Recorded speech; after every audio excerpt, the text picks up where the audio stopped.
Salut.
Luc et Michael.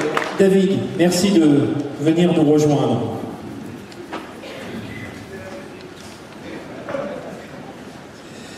David, voilà, doit être félicité par le maître. Est-ce qu'il vous arrive encore d'enfiler le kimono, au fait, David? Justement, c'était la discussion que j'avais avec Maurice, qui lui a fait de l'aïkido et qui ne rentre plus dans son kimono d'aïkido. Excuse-moi, je vais voler ça. Et je veux dire que le mien est un peu serré aussi. Voilà. Si, ça m'arrive, oui. J'ai un ami là, qui passe sa ceinture noire, qui a 45 ans, Et cet été, j'ai fait je vais donner un petit cours pour que ça puisse bien se passer lors de son passage de ceinture dans quelques jours. Voilà. Alors, Luc et David sont là. Moi, j'ai plein de questions à vous poser, mais finalement, ils en ont peut-être aussi à vous poser. Luc, c'est toi, Luc, une question. Tu as 18 ans, c'est ça? Question à David Douillet. Quand vous faisiez de la compétition, quelle était votre tokuwaza, donc technique spéciale? Alors, vu la taille de mes jambes, c'était plutôt ça mon point fort. Voilà, parce qu'il faut faire ce qu'on a. Quand on est plus petit comme toi, c'est bien évidemment, tu sais bien, les mouvements d'épaule, donc on a plus de facilité à se baisser, à passer sous le partenaire, comme les techniques que vous avez vues là. D'ailleurs, honnêtement, hein, j'ai vu, je peux vous l'avouer, j'ai vu des centaines de démonstrations dans ma vie. Ce qu'ils ont fait là, c'est génial, parce que c'est très innovant, c'est intelligent, et c'est surtout très bien fait. Voilà, moi je vous félicite, les gars. Vraiment, top. Et donc, c'était plutôt les techniques de jambes. Voilà, les techniques de jambes, on va pas rentrer dans les détails, dans les mots japonisants, mais pour les initiés au Sotogari, au Chigari, au Shimata, au Chigari, Sasae, etc., etc. Tout ça, c'est avec les jambes, ne vous inquiétez pas. Tout va bien. Michael, une question à David Douillet. Moi, c'est une question qui va surtout viser les petits. Juste, pour vous, qu'est-ce qui caractérise un bon judoka? Alors, je vais à la fois rester sur le tatami et puis me mettre à côté. Mais tu vas comprendre pourquoi. Parce que pour moi, un bon judoka, comme un bon footballeur, comme un bon rugbyman, comme un bon écuyer, athlète, etc., c'est quelqu'un qui, sur un tatami, ou sur un stade, ou sur une piste, peu importe, aime ce qu'il fait, est passionné, pas forcément qui est le plus doué, on s'en fiche, c'est pas le problème. Le principal, c'est que la personne soit heureuse et qu'elle se fasse plaisir. Et quand on est heureux et qu'on se fait plaisir, voilà, tout simplement, ça se sent et là, on comprend les valeurs d'une discipline et du sport en général. Donc quand on commence à comprendre les valeurs d'une discipline que vous connaissez parfaitement, et que vous apprenez, les enfants, ces valeurs qui vous serviront toute votre vie, et bien là, on devient un bon judoka et un bon ce que vous voulez, hein, quels que soient les sports, on acquiert les mêmes valeurs. Mais la boucle est bouclée lorsque les valeurs que l'on a comprises sur un tatami ou n'importe où ailleurs, on les applique dans la vie. Voilà, c'est ça le plus important.